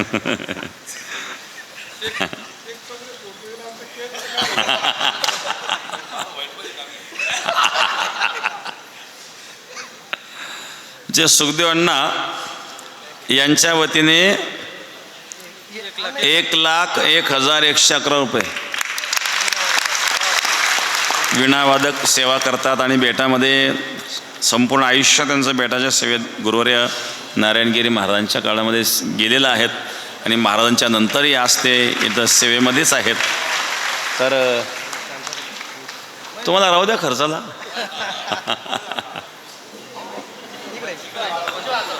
बरं बरं बरं हां सर.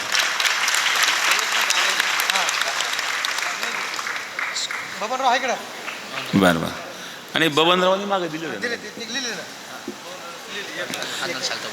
बबनराव वाळुंजकर यांच्या वतीने सुद्धा 1,00,000 रुपये त्यांनी दिलेले आहेत. बबनराव वाळुंजकरांनी. हां एक मिनिट. आणि आज या ठिकाणी सुखदेव अण्णा यांनी 1,00,000 रुपये 1,01,000 रुपये 1,01,111 रुपये या ठिकाणी अर्पण केले. धन्यवाद धन्यवाद धन्यवाद. संपूर्ण आयुष्यभर या ठिकाणी आजपर्यंत त्यांनी वीणा वादनाची सेवा केली आणि आजही करत आहेत. या वयातही ते सेवा करतायत. आणि नुसती सेवाच नाही तर इथं जे काही विद्यार्थी असतात त्या विद्यार्थ्यांनासुद्धा चांगल्या प्रकारचं मार्गदर्शन विद्यार्थ्यांकडून भजन म्हणून घेणं, त्यांच्याकडून प्रॅक्टिस करून घेणं, ही सुद्धा ते एक जे सुरदास असताना देखील विद्यार्थ्यांना मार्गदर्शन चांगल्या प्रकारे ते करतात. आणि संपूर्ण आयुष्य इथं गेलं. आयुष्यभर त्यांनी जी बेटाची सेवा केली आणि त्यांच्या वतीनं आज या ठिकाणी 1,01,111 रुपये त्यांनी दिलेले आहेत. त्यांना धन्यवाद.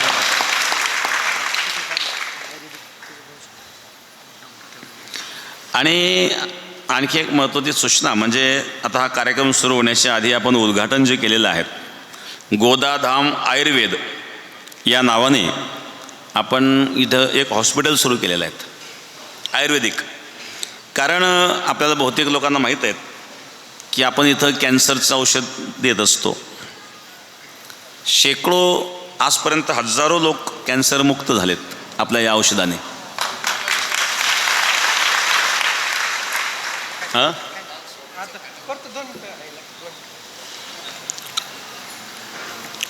तर हजारो लोक त्या औषधाने मुक्त झाले. सफेद डागाचंही औषध आपण करतो आणि आणखी काही इतर औषधं आपण सुरू केलेत. आता या सगळ्या गोष्टी आम्हाला स्वतःला करणं शक्य नाही म्हणून आपण त्या ठिकाणी हॉस्पिटल सुरू करून डॉक्टर ठेवलेत आता की जेणेकरून त्या एखादा कॅन्सरचं पेशंट असेल त्याला इतरही प्रॉब्लेम त्याबरोबर असतात किंवा एखादा पेशंट केमो घेऊन आलेलं असतं. ते केमो घेऊन आल्यानंतर त्यांना त्या शरीराची उष्णता गरमी तयार झालेली असते. त्याकरता या औषधाबरोबर इतरही औषध टॅब्लेट देणं गरजेचं असतं. हे सगळं काम डॉक्टर करू शकतात आणि म्हणून आपण या ठिकाणी डॉक्टर ठेवलेले आहेत. आयुर्वेदिक उपचार या ठिकाणी केले जातील आणि कॅन्सर असेल त्यामध्ये सफेद डागाचं असेल, मूळव्याध असेल, मूळव्याधीवर सुद्धा चांगल्या प्रकारचं औषध आपल्याकडे दिलं जातं की चांगल्या प्रकारचा गुण येतो.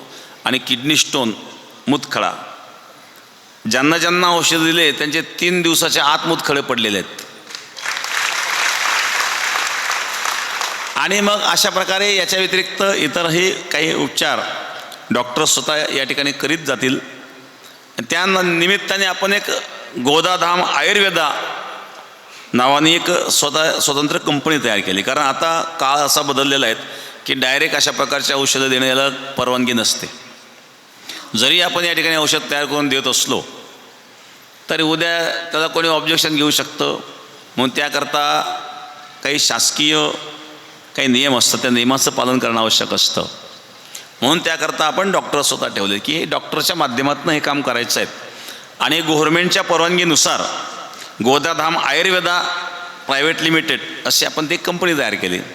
जसे वेगवेगळ्या आयुर्वेदामध्ये डाबर आहेत, वैद्यनाथ आहे, अशा वेगवेगळ्या प्रकारच्या कंपन्या असतात आणि त्या कंपन्या जसं औषध तयार करतात तसं आपण हे औषध तयार करून आणि ते औषध या ठिकाणी दिलं जातं. तर बऱ्याच लोकांना माहीत नाही, आपण जाहिरातही करीत नाही. आपल्याकडे जे पेशंट येतात ते एकमेकाला सांगून येतात. ज्याला गुण आला तो कोणीतरी नातेवाईकाला सांगतो. अशा प्रकारचे लोक बहुतेक येतात कारण जाहिरात करीत नव्हते. याला कारण कसं आहे, गव्हर्नमेंटची परवानगी असल्याशिवाय जाहिरात करणं योग्य नाही. लोकांना माहिती देणं म्हटल्यानंतर आता काळ वेगळा आहे आणि या कालावधीमध्ये काही फसवणारे लोक येतात त्याच्या नावाखाली. आणि म्हणून पण एक मुख्य उद्देश असा आहे की एक गोरगरिबाला का होईना या ठिकाणी सेवा मिळावी. कारण कॅन्सर म्हटल्यानंतर त्याचे टेस्टिंग करण्यात कितीतरी पैसे जातात. दुसरी महत्त्वाची गोष्ट, केमो जे लोक घेतात, केमो असं रेडिएशन असेल, 4-4, 5-5 लाख रुपये, 10-10 लाख रुपये खर्च करूनही काही लोकांना गुण येत नाही. पण चांगल्या प्रकारे लाभ कॅन्सरच्या पेशंटला झाल्याचे उदाहरणं आपल्या डोळ्यासमोर आहेत आणि नील रिपोर्ट आल्याचे उदाहरण आहेत. आणि कॅन्सरच नाही तर आपण काही HIV पेशंटवर प्रयोग केले तर 2 HIV पेशंट आपण नील केलेत, त्यांचे नील रिपोर्ट आलेत HIV पेशंटचे. तर अशा प्रकारचं एक धार्मिक कार्य आपण करतो. या धार्मिक कार्याबरोबर एक आरोग्याचीही सेवा आपल्या संस्थांच्या मार्फत घडावी या दृष्टिकोनाने आपण त्या ठिकाणी हे हॉस्पिटल सुरू केलं. इथं डॉक्टर उपलब्ध राहणार आहेत. ज्याला कोणाला काही गरज असेल त्यांनी निश्चित त्याचा लाभ घ्यावा. किंवा आपले कोणी नातेवाईक असतील ज्यांना अशा प्रकारचा आजार असतो. आता HIV हा विषय असा आहे की लोक लाजतात, सांगत नाही, पण शेवटी तो आजार आहेत, रोग आहेत लोक. तर तोही आपल्या औषधांनी निश्चित त्यांना चांगल्या प्रकारचा लाभ झालेला आहे. आणि कॅन्सरवरच का आपण जवळ 10-15 वर्षापासून करतो. एकदा संगमनेर तालुक्यामध्ये चिंचपूर आहेत, आपल्याला माहिती असेल. आपलं एक भक्त होती तर 35 वर्ष वय होते, त्याला कॅन्सर झाला. कॅन्सर झाल्यानंतर 35 वर्ष वयाचा माणूस कॅन्सर झाला, डिप्रेशनमध्ये गेला. त्याला वाटलं कॅन्सर झालं, लोकांना भयानक वाटतं ते. आणि आजारी पडल्यानंतर आम्ही भेटायला गेलो भक्त म्हणून. आम्ही त्यांना सांगितलं काही काळजी करू नका, आपण काहीतरी उपचार करू. मग आम्ही त्यावेळेला काही आयुर्वेदिक ग्रंथाच्या आधारावर औषध तयार केलं आणि त्यांना दिलं. दिल्यानंतर थोड्या दिवसामध्ये त्यांचे नील रिपोर्ट आले. नील रिपोर्ट आल्यानंतर मग त्याच चिंचपूर गावामध्ये जवळजवळ 5-6 पेशंट आपण नीट केलेले आहेत चिंचपूरमधले कॅन्सरचे. तर असा आपण एक विचार केला की एवढं जर प्रभावी औषध निर्माण होत असेल आणि त्याचा एवढा लाभ होत असेल तर मग आपण छोटंसं काम इथं का करू नये या बाबतीमध्ये. म्हणून आपण एक छोटंसं या ठिकाणी हॉस्पिटल सुरू केलेलं आहे. त्याचं उद्घाटन या ठिकाणी आज झालेलं आहे. आपल्या भोजनालयाच्या शेजारी जो पूर्वी शेड होतं त्याच्यामध्ये आपण तिथं व्यवस्थित ते हॉस्पिटल बनवलं की जेणेकरून आता कधीकधी लोक आमच्याकडे येतात सकाळी सकाळी आणि पेशंट लोक दर्शनाला वेगळे, पेशंट वेगळे. तर पेशंटला आमच्याकडे येण्यापेक्षा आमच्याकडून दर्शन घेऊन गेल्याच्या नंतर ते उपचार डॉक्टरकडे जाऊन करू शकतात आणि डॉक्टर त्यांना मार्गदर्शनही करतील आणि वेगवेगळ्या प्रकारचे औषधं. मग त्याकरता आपण आता आपल्याच कंपनीचे औषध तयार करतो. कारण दुसऱ्या कुठल्या कंपनीचं औषध त्यांनी कसं तयार केलं आपल्याला माहिती नाही. म्हणून आपल्या हाताने औषध तयार करून आपण त्याची एक गोदाधाम आयुर्वेद अशी कंपनी स्थापन केली आणि त्यातून आपणच स्वतः तयार केलेली औषधं त्यातून आपण वापरणार आहोत आणि ज्याचा लाभ आपल्या समाजाला होईल अशा प्रकारचं कार्य या आध्यात्मिक कार्याबरोबर आणि ते आरोग्याची सेवासुद्धा आपल्याला इथं मिळेल.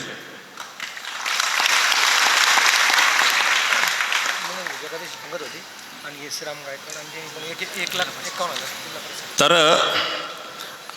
आषाढी एकादशी जी आता परवा झाली त्या आषाढी एकादशीला जी फराळाची पंगत होती तर वैजापूरचे नगराध्यक्ष दिनेश भाऊ परदेशी यांच्या वतीनं ती पंगत झालेली आहेत आणि ते वार्षिक पंगत म्हणून ते आता दरवर्षी करतात. गेल्या वर्षी पण त्यांनी पंगत दिली होती, याही वर्षी त्यांनी आता आषाढी एकादशीची वार्षिक पंगत त्यांनी घेतलेली आहे. तर ती झालेली आहे, संपन्न झालेली आहेत.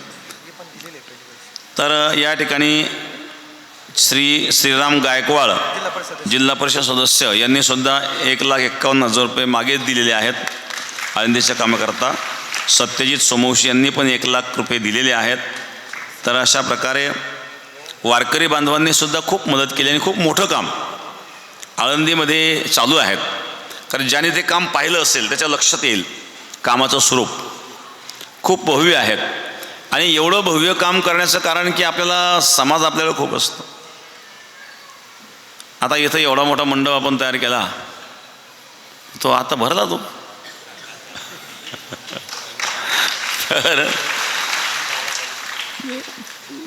तर गिरीश भाऊ एकदा आपल्या कार्यक्रमात आले होते, त्यावेळी त्यांनी सांगितलं मंडप, आणि खूप सुंदर असा मंडप झाला. मी त्यावेळी गिरीश भाऊ पर्यटन मंत्री होते. त्यानंतर ते तळ्याचं जे काम चालू आहे त्यावेळेस सरांनी ते मला वाटतं आदित्य ठाकरे त्यावेळेला पर्यटन मंत्री असताना ते तळं त्यावेळेला मंजूर करून घेतलं होतं. तेही काम काही झालं, काही थोडंफार राहिलेलं आहे. त्याला त्या टायमाला 5 लाख रुपये मंजूर झाले होते. 5 कोटी रुपये. याला 7 कोटी रुपयाचा हा मंडप झालेला आहे. आणि काल सप्ताहाचं निमंत्रण देण्याकरता मुख्यमंत्र्यांकडे आम्ही गेलो होतो. तर त्यांना आम्ही सांगितलं की मागच्या वर्षी आपण काही प्रपोजल दिलं होतं, त्याची आपल्याकडून काही हालचाल झाली नाही. आता या गोष्टीला नेत्यांना एकदा आपण बोलतो, परंतु पाठपुरावा त्याचा महत्त्वाचा असतो. पाठपुरावा ते आपण कमी पडतो. पण त्यांनी सांगितलं की त्यांना तुम्ही अर्जन काय आहेत, त्यांना म्हटलं अर्जन आम्हाला एक घाट करून द्या. आता कुंभ जवळ आलेला आहेत आणि एक सोलरचा विषय आहे, कारण लाईट खूप लागते.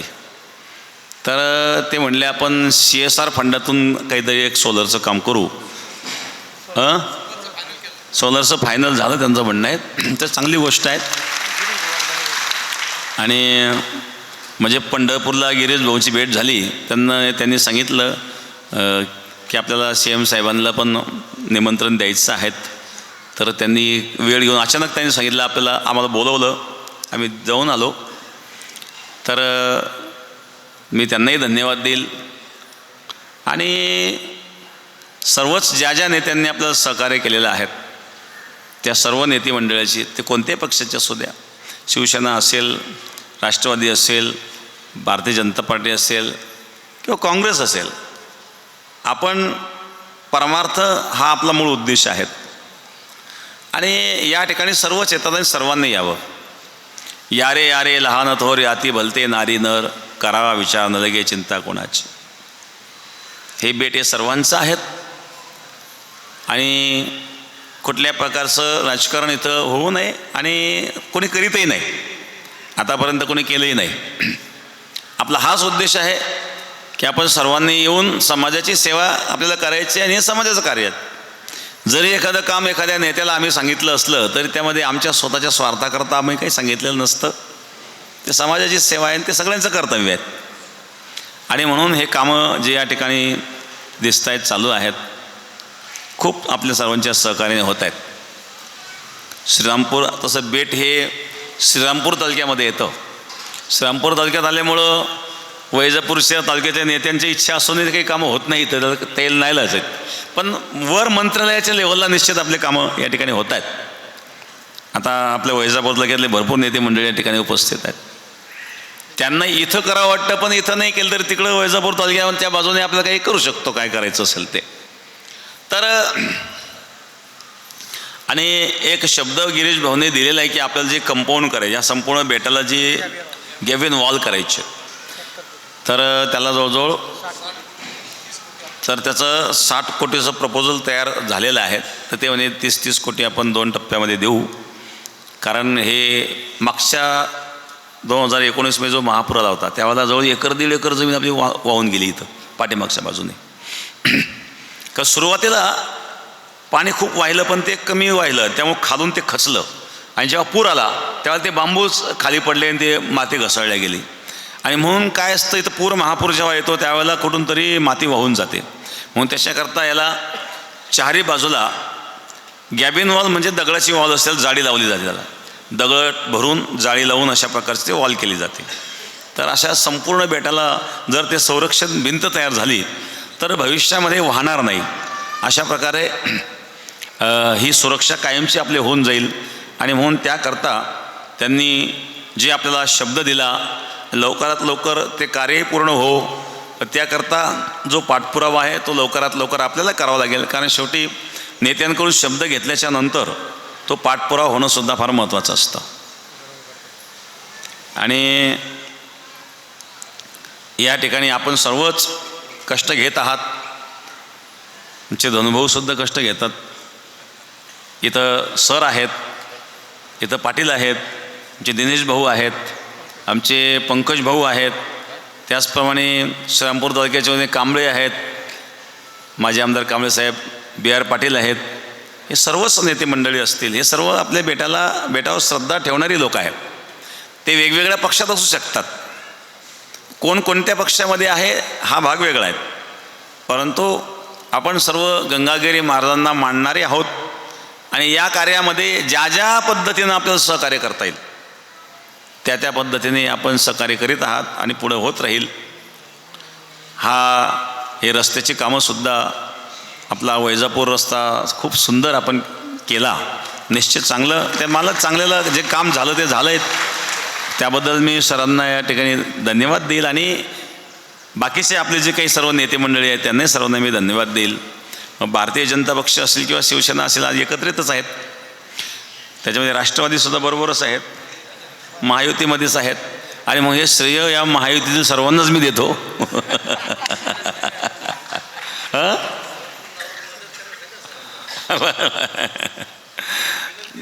तर या ठिकाणी अजूनही खूप काही कामं निश्चित होतील.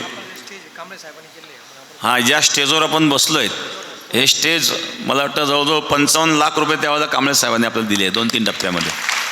म्हणजे 15 लाखाचे 3 टप्पे, 15 ते 45 लाख, आणि नंतर अशा प्रकारचे 10 लाख रुपये एक हॉल दिला होता. असे 55 लाख रुपये त्यावेळेला कांबळे साहेब आमदार असताना त्यांनी पण दिलेले आहेत. तर जो तो ज्याच्या त्याच्या वतीने सहकार्य करीत असतो. आणि एक पालकमंत्री या नात्याने माननीय विखे साहेबांचंही सहकार्य, आता सप्ताह जो आपला आहे या सप्ताहाच्या ठिकाणी त्यांनी अर्जंट 4 कोटी रुपये मंजूर करून घेतले विखे साहेबांनी, की रस्ते व्हावेत सप्ताहाच्या भोवती लोकांना येण्याकरता. तर अशा प्रकारे विखे साहेबांचं सुद्धा खूप चांगल्या प्रकारचं सहकार्य आपल्याला असतं. आणि थोरात साहेबांचं सुद्धा आपल्या बेटाला वेळोवेळी सहकार्य राहिलेले आहेत. आणि म्हणून मी सांगेल की कोणी कोणत्याही पक्षाचं असेल तरी हा जो आपला परिसर आहे हे सर्व नेते मंडळी बेटाला मानणारे आहेत. आणि म्हणून आपल्या ज्या काही एखादा शब्द आपण दिला तर हे मंडळी कधी नाही म्हणत नाहीत. मग अशा प्रकारे आपल्या या सर्वांच्याच त्यावेळेला सुरुवातीला आपण जो हे मंडप आहेत, या मंडपामध्ये भुजबळ साहेबांनी त्यावेळेला सुरुवातीला 3.5 कोटी रुपये आपल्याला दिले होते. त्या मंडपाचं जे स्ट्रक्चर उभं राहिलं ते शासकीय निधीतून झालं. नंतर आपण त्याला दगड लावला, डिझाईन केला, हे आपण संस्थांनी खर्च केलेले आहेत. पण सुरुवातीचा खर्च आपल्याला त्याही वेळा निधी मिळालेला आहे. तर अशा प्रकारे या बेटाच्या या सौंदर्यीकरणामध्ये अनेकांचं सहकार्य लाभलेलं आहे. संस्थांच्या वतीनं तर आपण करीतच आहोत, पण आळंदीचा विषय असा आहे की तिथं काही आपल्याला कुठलं शासकीय निधी नाही आहे. आळंदीचं जे काम उभं राहिलेलं ते पूर्ण 100% आपल्या लोकवर्गणीतून उभं आहे. आणि काम इतकं हेवी आहे, जसं आपला सभामंडप आहे, मध्ये कुठंच कॉलम नाही, आळंदी ते तसंच आहेत. आणि खाली तळमजला पार्किंग करता असणार आहेत, वरचा कार्यक्रमाचा हॉल असणार आहेत, त्याच्यावर भोजनाचा हॉल असणार आहेत, आणि त्याच्यावर परत काही रूम आपण काढणार आहोत. अशा प्रकारे आणि ते सगळं काम जवळजवळ 50,000 स्क्वेअर फूटपर्यंत काम होतं आहे. एक मजला 11,000 स्क्वेअर फूटचा आहे, 11 चौक 44, आणि त्याची बाहेर जी पडदी काढली तो सगळा हिशोब काढला तर 50,000 स्क्वेअर फूट होतं आहे. तर 50,000 स्क्वेअर फूट म्हणजे जवळजवळ ते 1.5 एकराच्या आसपास जात आहेत सगळं धरून, चार मजले धरून, खाली तळमजला धरून वरपर्यंत. आणि एवढं काम आपल्याला आवश्यक आहे, कारण समाजानंतर समाजाची व्यवस्था होणं गरजेचं आहे. आता एवढा मंडप झाला, असं वाटलं मंडप मोठा होईल, तोही कमी पडतो का काय अशी परिस्थिती व्हायला लागली. आणि म्हणून अशा प्रकारे काम करताना आपल्याला मोठंच आणि भव्य करावं लागतं, आणि त्याला खर्च खूप येतो. आणि म्हणून त्याकरता ज्यांनी योगदान केलं त्यांनाही मी धन्यवाद देईल, आणि काही योगदान करणारे असतील त्यांनाही निश्चित या ठिकाणी योगदान करण्याची एक संधी आहे. तर आता हे जे हार घालायला आलेत ना, यांनी सप्ताहाकरता 100 पोते साखर कबूल केले. बरं, साखर बुक झाली त्यांची. 100 क्विंटल सप्ताह करता, 1 क्विंटल चहा करता. आणि गाईवाळी करत शेती शेती करणारा माणूस आहे बरं का, गाई वाळणार आहे. शेतीत गाई वळणारा माणूस आहे. त्यांनी त्यांचं कसं केलं त्यांना माहिती. त्यांना म्हणलं एवढं करू नका, तर ते म्हणले माझा शब्द गेला मी करणार आहे. धन्यवाद धन्यवाद.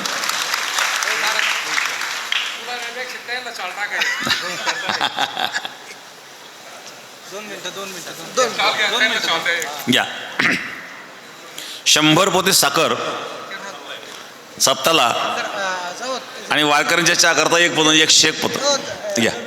किती तुम्ही तेल या ठिकाणी सप्ताह माजी आमदार भाऊसाहेब कांबळे यांनी तेलाचे डबे किती 101 तेलाचे डबे या ठिकाणी भाऊसाहेब कांबळे यांनी सप्ताह जाहीर केले, दिलेत, त्याबद्दल धन्यवाद धन्यवाद धन्यवाद.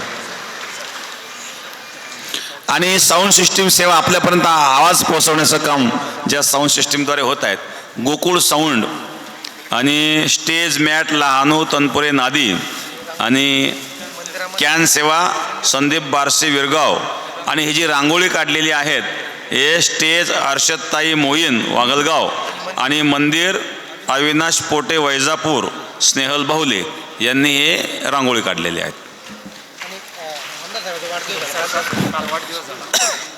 या ठिकाणी काल आमदार बोरनार सरांचा वाढदिवस झालेला आहे, तर आज आपण या ठिकाणी त्यांच्या वाढदिवसाचा सत्कार आज या ठिकाणी करूया.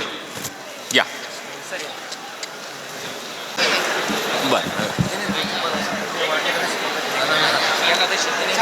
एकादशीची पंगत दिनेश भाऊंनी केली. दिनेश भाऊंनी पण इकडे यावं. पुंडली वरद्यार विठ्ठल सद्गुरु गंगागिरी महाराज की जय, सद्गुरु नारायणगिरी महाराज की जय, पंढरीनाथ भगवान की जय. भाऊसाहेब तात्यांची आज पंगत आहेत. तात्या